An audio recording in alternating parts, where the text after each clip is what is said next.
Hey guys, welcome to study moto पे आपका स्वागत है। डेली करंट अफेयर सेशन की इस वीडियो में हम करेंगे डिस्कस 22 जून के करंट अफेयर्स।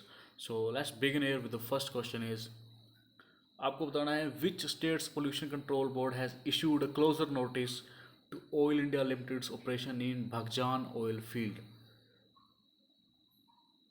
किस राज्य के पोल्यूशन कंट्रोल बोर्ड ने ये क्लोजर नोटिस जारी किया है ऑयल इंडिया लिमिटेड के ऑपरेशन, जो कि वो हैं भगजान ऑयल फील्ड। तो आपको ये बताना है। तो ऑयल इंडिया लिमिटेड के जो ऑपरेशन चल रहे हैं भगजान ऑयल फील्ड, जो कि ऑयल वेल्स है असम के अंदर। ओके, तो Assam is the right option है। असम की जो स्टेट बोर्ड है, स्टेट पोल्यूशन बोर्ड है, उन्होंने ये क्लोजर नोटिस जारी किया है ऑयल इंडिया लिमिटेड के खिलाफ। ओके, तो बगजान ऑयल फील्ड में रिसेंटली जो है आग लगी थी। दैट्स वाई काफ़ी नुकसान हुआ था nature and the local people too. They have to shift from their places and जिसकी वजह से लोकल प्रोटेस्ट चल रहा था पहले, तब जो है इस कंपनी का जो है कामकाज बंद पड़ा था। अभी इन्होंने ऑपरेशन रिज्यूम करे थे।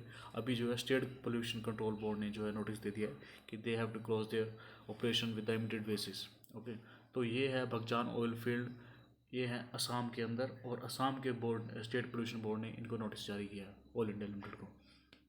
ओके, तो ये इस बगजान ऑयल फील्ड के नियर बाई ही है Dibru Saikhowa national park. Okay, तो डिब्रू साइखोवा नेशनल पार्क में आल्दो सेंटर ने जो है रिसर्च को जो है रिसर्च एंड R&D को जो है मंजूरी दे दी है कि ताकि वो वहाँ पे ऑयल वेल्स को जो है खोज सकें, ऑयल वेल्स नेचुरल गैस की फॉसिल फ्यूल्स की जो है खोज कर सकें इन the national park. Dibru Saikhowa national park वो भी चर्चा में था। तो ये है भगजान ऑयल फील्ड जहाँ पर आग लगी थी, एंड दैट्स वाई यहाँ की पोल्यूशन कंट्रोल बोर्ड ने इनको क्लोजर नोटिस दिया है। तो असम के जो CM है वो है Sarbananda Sonowal and the capital is Dispur here. Next question is, which Indian has entered the Forbes list of world's top 10 richest people. India के कौन से पहले आदमी बन गए हैं जो फोर्ब्स की लिस्ट की टॉप 10 बिलियन रिचेस्ट पीपल में आए हैं। मतलब कि फोर्ब्स हर साल जो लिस्ट जारी करता है वर्ल्ड्स टॉप 10 बिलियनर्स, वो वर्ल्ड्स टॉप 50 टॉप 100 बिलियनर्स की। ओके, तो इस बार इंडिया के पहले जो है शख्स हैं जो इन्होंने वर्ल्ड टॉप 10 में जो है लिस्ट में जो है जगह बनाई है, तो ये है Mukesh Ambani. Mukesh Ambani become the only Indian who's the part of the world's top 10 richest people in the world. इनका रैंक है 9th। ओके, 9th नंबर पे हैं वर्ल्ड्स टॉप 10 रिचेस्ट पीपल की लिस्ट में मुकेश अंबानी जी। ओके, तो फोर्ब्स जो है हर साल ये लिस्ट जारी करता है, और फर्स्ट पेज पे जो वर्ल्ड्स रिचेस्ट पर्सन है वो हैं जेफ बेजोस। ओके, अमेजोन के CEO एंड फाउंडर। एंड दूसरे नंबर पे हैं विल गेट्स। ओके, जो माइक्रोसॉफ्ट के फाउंडर हैं, CEO और फाउंडर है विल गेट्स। तो इंडिया की तरफ से है मुकेश अंबानी 9th नंबर पे, 9th रैंक पे है। फेसबुक के ओनर मार्क जुकरबर्ग हैं 4th नंबर पे, एंड 5th पे है वारन बफेट, बर्कशायर हाथवे के फाउंडर। ओके, तो ये मुकेश अंबानी है 9th नंबर पे। रिलायंस इंडस्ट्रीज और जियो इनका प्लेटफॉर्म है, और recently it's become the only, Reliance industry become the only biggest company in the India that become the debt free country, जिसके ऊपर कोई कर्जा नहीं है। ओके, रिसेंटली इन्होंने अपना जो स्टेक है काफ़ी सेल करा है, फॉरेन इन्वेस्टमेंट जो है इनके थ्रू इंडिया में आई है। तो दैट्स वाई इनका जो शेयर प्राइस है वो काफ़ी बढ़ गया था, almost double from the pre Covid times. That's why इनकी जो वेल्थ है ये इंक्रीज हुई है। That's why come in the list of the top 10 richest people in the world. और इंडिया की तरफ से जो दूसरे पर्सन हैं जो टॉप 100 की लिस्ट में हैं वो हैं Radha Krishna Damani. Okay, D card के फाउंडर। तो राधा कृष्ण दमानी जो है 82nd रैंक पे हैं, और मुकेश अंबानी 9th रैंक पे हैं। These are the only 2 Indians are in the who are in the top 100 list of the billionaires. Okay, Radha Krishna Damani and Mukesh Ambani. तो ये है न्यूज़ कि मुकेश अंबानी बन गए, और ये एशिया के भी रिचेस्ट पीपल हैं। मुकेश अंबानी एशिया से richest person is Mukesh Ambani. Next question is, recently the government has launch dash portal to promote R&D in mining and mineral sector. Recently central government ने जो है एक पोर्टल लॉन्च करा है to promote research and development in the mining and the mineral sector.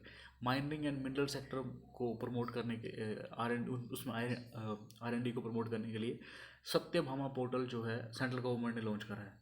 इस portal का नाम है सत्यभामा। ओके, ऑल्दो सत्यभामा जो एक मिथोलॉजिकल कैरेक्टर है वो है श्री कृष्णा की वाइफ का नाम था सत्यभामा। ओके, तो यहाँ पे पोर्टल का नाम है Satyabhama portal to promote R&D in mineral and mining sector. Okay, तो ये है news. Next question is, Who among the following has been appointed as the brand ambassador of JSW cement? Jindal south west cement के brand ambassador किसको बनाया गया है recently? Okay, JSW cement के, JSW steel, Jindal steels, इनकी काफ़ी जो है अलग अलग कंपनीज भी हैं, तो प्रेजेंट में इन्होंने JSW सीमेंट के जो ब्रांड एम्बेसडर बनाए हैं। तो 4 ऑप्शन आपके पास हैं: Saurabh Ganguly, Sunil Chhetri, Rahul Dravid, both A and B. Okay, the right option is both A and B. Saurabh Ganguly and Sunil Chhetri दोनों को इन्होंने जो है ब्रांड एम्बेसडर बनाया है JSW सीमेंट का। Okay, Jindal south west cement का। यह सौरभ गांगुली जो कि हैं फॉर्मर इंडियन कैप्टन, क्रिकेट की टीम के कैप्टन थे, एंड प्रेजेंट में जो he is the president of BCCI। And ये है Sunil Chhetri ji, he is the captain of Indian national football team. Okay, और ये FC बेंगलुरु की तरफ से खेलते हैं। तो इन्हें दोनों को बनाया गया है brand ambassador by the JSW steel.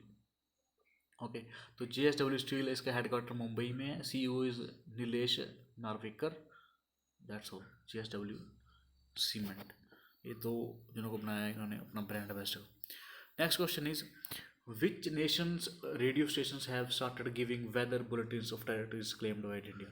ये काफ़ी इंपॉर्टेंट न्यूज़ है कि आपको बताना है कि किस देश के रेडियो स्टेशंस ने इंडिया की टेरिटरी के जो इलाके हैं, इंडियाज टेरिटरीज, उनके इलाकों की जो है वेदर टेलीकास्टिंग करनी शुरू कर दी है। तो ओके, रिसेंटली आपने देखा होगा कि इंडिया ने जो है POK रीजन जो कि पाक ऑक्यूपाइड कश्मीर है, ओके, प्रेजेंट में पाकिस्तान के अंडर है, उसकी जो है इंडिया कहता है, इंडिया का जो स्टांस है कि दैट्स इंडियाज टेरिटरी, और इंडिया ने वहाँ पे वेदर फोरकास्टिंग जो है शुरू करी थी रिसेंटली। ओके, तो यहाँ पे ये मूव चला है नेपाल ने। ओके, नेपाल ने स्टार्ट करा है कि वेदर बुलेटिन्स जारी करने शुरू करे हैं जो इंडिया की टेरिटरीज है। ओके, उनमें although these are disputed territories, और नेपाल क्लेम करता है ये हमारी टेरिटरी है, और दैट्स वाई उन्होंने जो है रेडियो स्टेशंस के थ्रू वेदर बुलेटिन जो है जारी करने शुरू कर दी हैं इन टेरिटरीज के अंदर, जैसे इंडिया ने POK में किया था। That's similar is doing by the Nepal. तो नेपाल की गवर्नमेंट ने ये जो है मूव चला है यहाँ पे। ओके, तो ये 3 प्लेसेस हैं, लिपुलेख, कालापानी एंड लिम्पियोदरा। इन 3 प्लेसेस को ये डिस्प्यूटेड टेरिटरीज है both the countries. Okay, which are although present में इंडिया का जो है इन पे हक है, इंडिया मतलब कि इंडिया के टेरिटरी के अंदर है, और नेपाल क्लेम करता है कि ये नेपाल की है, और उन्होंने जो है वेदर बुलेटिन जारी करना शुरू कर दिया। अभी तो नेपाल जो है because of tussle between India and China, Nepal जो है चाइना की तरफ काफ़ी झुकाव है, and he is giving the violent statements in the recent 2-3 months. Okay, तो अभी तो इनका नेपाल ने ये भी कहा है कि बिहार की कुछ टेरिटरी भी जो है नेपाल का पार्ट है। तो that's all what's going on. So next question is which company has signed climate pledge?